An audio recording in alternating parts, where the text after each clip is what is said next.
Estados Unidos, años 30.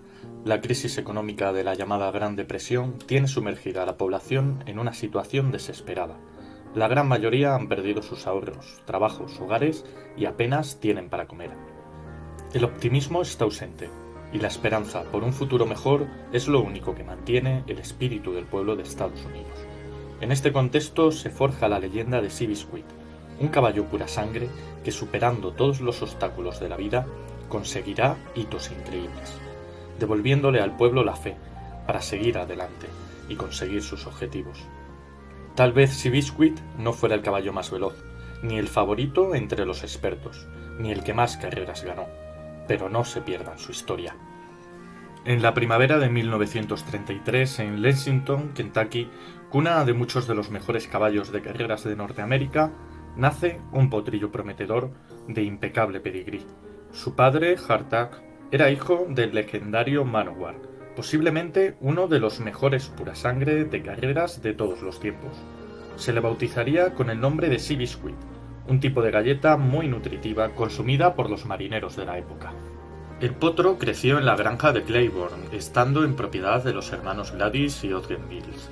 Sea Biscuit no encajaba en el ideal de los purasangre. Más pequeño de lo habitual, con unas rodillas huesudas y prominentes, de temperamento dulce, tranquilo, contrastaba con el carácter fuerte e incluso violento de su progenitor. Dormía mucho y comía aún más. Su entrenador, Sunny Jim, famoso por haber logrado la triple corona con Gallant Fox, después de intentar cambiar su carácter perezoso a base de fustigarlo y azotarlo sin éxito, desistió de él.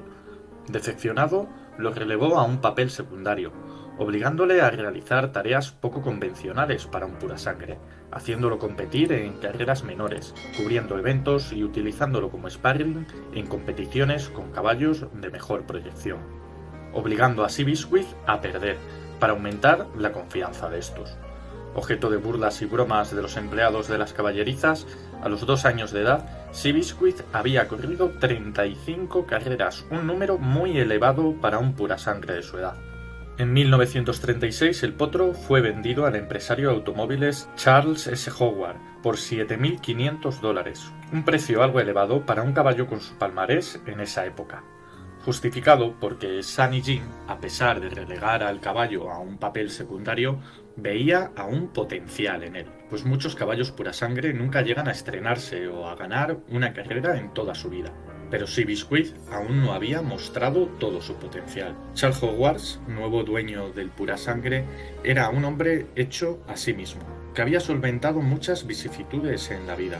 Emocionalmente hundido por la muerte de su hijo de 15 años, invirtió su ilusión en el caballo que le había transmitido muy buenas sensaciones. Para sacar su potencial había contratado al entrenador Robert Thomas Smith, un vaquero torturado, poco sociable, dado a la bebida y al que nadie tomaba en serio. Ya solo faltaba un jinete para montar al caballo, pero no valía un jockey cualquiera.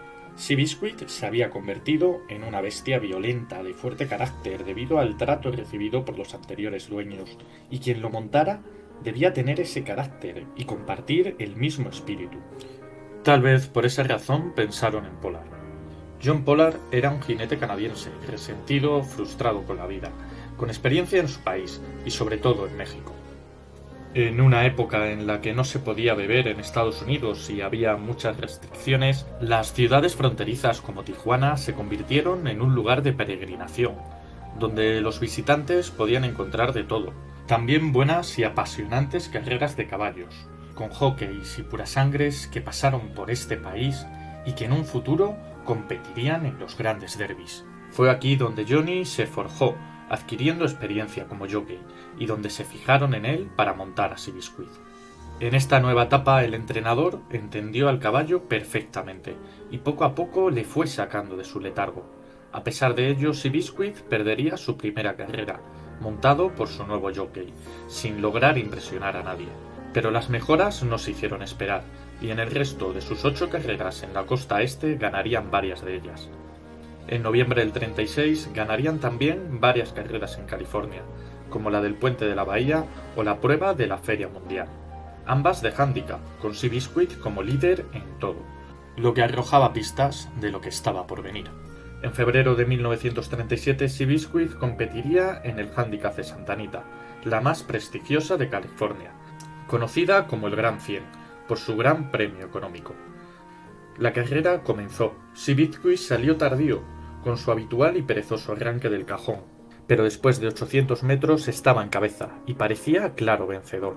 Aunque inexplicablemente el caballo dirigido por Pollard desaceleró en la recta final, siendo sobrepasado por Rosemont, que llegaba por detrás a gran velocidad.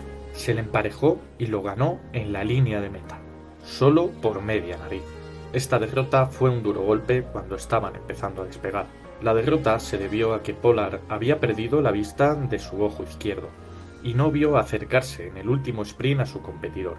Este hecho, guardado en secreto por el jockey, hubiera supuesto el fin de su carrera, pero Howard no lo creyó así. Confiaba en su jinete, sabía de su carácter, de la fuerza de quien ha caído y se levanta de nuevo sin rendirse. Esta filosofía les llevaría a cosechar un gran número de éxitos, consiguiendo 11 victorias de las 15 en las que compitió en 1937, proclamándose líder de ganancias en Estados Unidos, convirtiéndose además en una celebridad en la costa oeste. La gente sumida en la crisis encontraba una nueva esperanza en ellos. Sin embargo, el este de Estados Unidos estaba menos impresionado por sus logros y un hijo del gran pura sangre Manowar, llamado War Admiral, había ganado ese año la triple corona y fue votado como caballo del año. Durante 1938 los éxitos de Seabiscuit continuaron. Desafortunadamente su jinete Pollard sufrió un accidente a principios de año, que le mantendría alejado de las competiciones un tiempo, y no podría participar en la carrera de Santa Anita para desquitarse de su segundo puesto del año pasado. Sustituido por su amigo George Wolf, él y Seabiscuit, pese a luchar con dureza y ahínco, volverían a perder el Handicap de Santa Anita. Durante este año, Seabiscuit conseguiría importantes participaciones y victorias, tanto en el oeste como en el este, acrecentando aún más su fama y reputación. Mientras War Admiral, el otro caballo estrella de la época, también cosechaba títulos, pero siempre sin coincidir en ninguna carrera con Seabiscuit, y el público empezó a demandar un enfrentamiento juntos. La prensa presionó para que compitieran, y finalmente Howard lanzó un desafío a Samuel D. Ridley, dueño de War Admiral, que declinó, excusándose en que Seabiscuit era un caballo menor, que no era digno para enfrentarse a su poderoso pura sangre.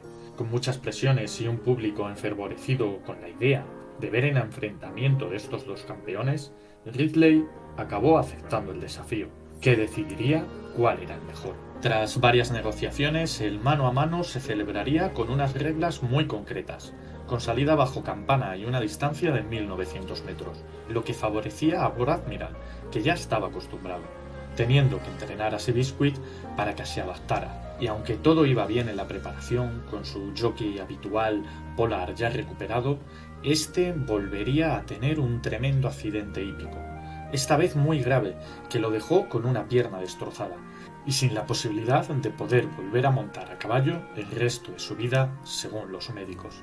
Ante este giro dramático de los acontecimientos, Howard y el equipo de Seabiscuit pensaron en retirarse del enfrentamiento, pero Pollard se negó e insistió en que lo montara su amigo Wolf, enseñando a este todo lo que debía saber para la carrera. El 1 de noviembre de 1938, en Maryland, en el hipódromo de Pimlico, estaba a punto de celebrarse el que sería el evento deportivo más esperado de los Estados Unidos. El enfrentamiento entre War Admiral y Seabiscuit había congregado a más de 40.000 personas en el hipódromo, y la radio retransmitiría el evento que escucharían 1 de cada 3 norteamericanos.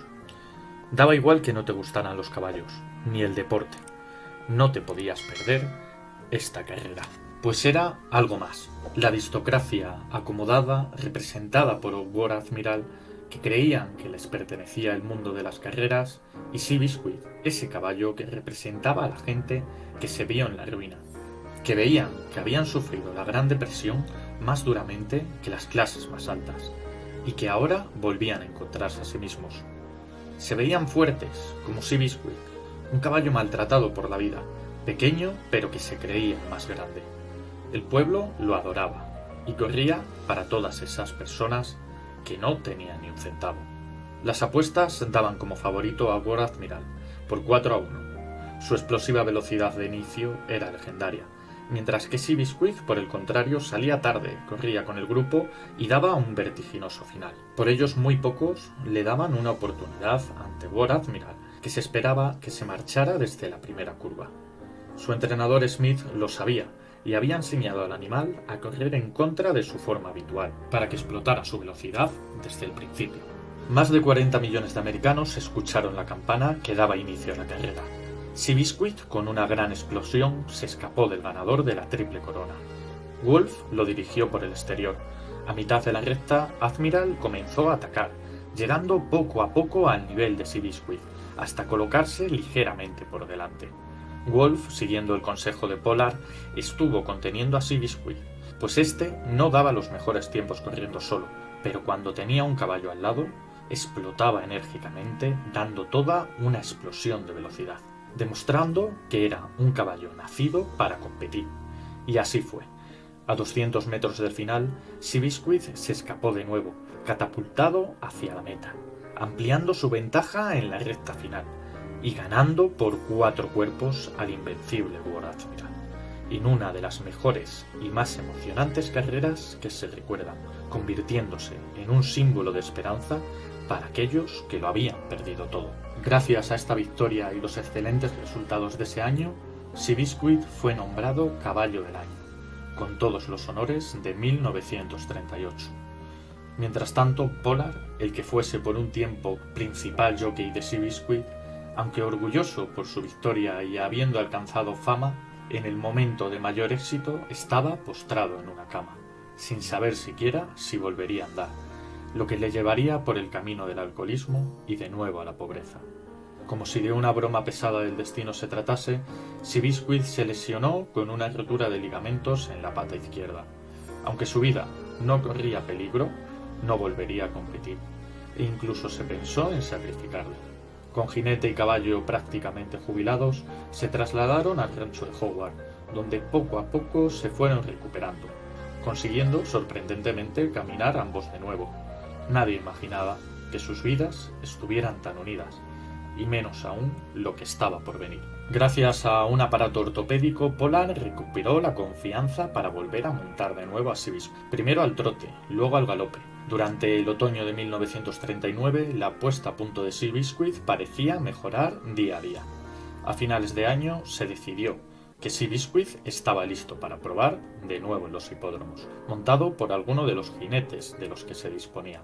No obstante, Pollard insistía que el regreso de Seabiscuit tenía que ser con él, algo a lo que Howard y su equipo se negaban, pues solo el hecho de competir sobre un caballo de carreras lo podría dejar sin el uso de la pierna de por vida. Pero él no podía rendirse, sabía que esta era su última oportunidad, y era mejor una pierna rota que el corazón. Después de un año de costosa recuperación, Seabiscuit y Pollard reaparecerían en los hipódromos al más alto nivel. Tras un par de carreras anodinas en las que perdieron, se alzarían con la victoria en el Handicap de San Antonio. Pero había una carrera pendiente, la verdadera razón de su regreso, el Handicap de Santa Anita, el único premio que se les seguía escapando y que habían perdido en 2 ocasiones. En febrero de 1940, Pollard y Seabiscuit se alinearon en la salida del Handicap de Santa Anita. 70.000 espectadores de pago agolpaban el hipódromo para ver este regreso del sueño. La carrera comenzó. Seabiscuit salió mal, parecía bloqueado, encontrándose últimos a una gran distancia del grupo. Parecía imposible que nadie pudiera remontar y ganar esa carrera, menos aún un caballo y un jockey que salían de una lesión. Pero algunos no atienden a razón. Pollard apretó a Seabiscuit, que sacó todo su coraje, acelerando sorprendentemente. Cogiendo al grupo, buscando su lugar en la pista, llegó al tercer lugar, donde parecía atrapado detrás del líder. Confiado en la aceleración de su caballo, Pollard se coló entre los 2 líderes, que sorprendidos por tal fuerza, no pudieron reaccionar a tal superioridad. El público explotó en júbilo, y ocupando el lado de la barandilla, cruzó la meta ganando por 1 cuerpo y medio, convirtiéndose por fin en el campeón del Gran 100. Caballo y jinete lo habían conseguido de nuevo. Pese a las adversidades, habían logrado lo imposible. Eran los héroes humildes que triunfaron contra todo pronóstico. Esta ansiada victoria en Santa Anita sería la última carrera de Seabiscuit y su jockey. Poco después, en abril de 1940, se anunció oficialmente su retirada de las pistas. Había disputado 89 carreras, de las que ganó 33. Fue segundo en 15 y tercero en una.